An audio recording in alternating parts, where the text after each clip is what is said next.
Hello, it's Miss Heather, piano and voice teacher at Conservatory of the Ozarks, here today with Rowan. And this is our first video we're making with my studio all rearranged in a new position, although it's still messy.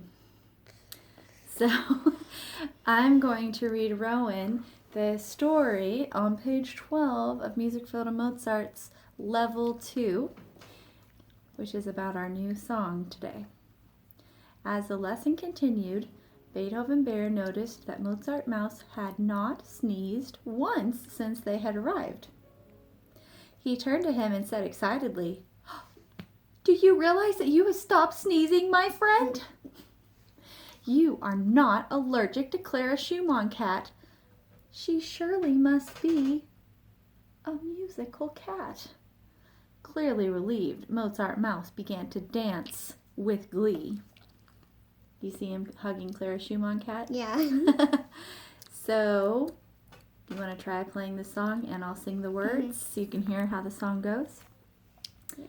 All right, let's put this so we can see your hands. Okay.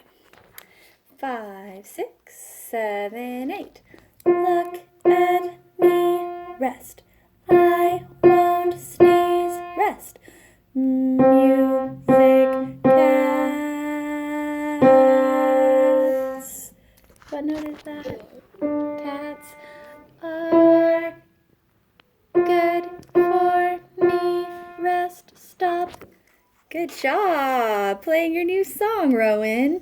Can you give yourself a thumbs up? Yay!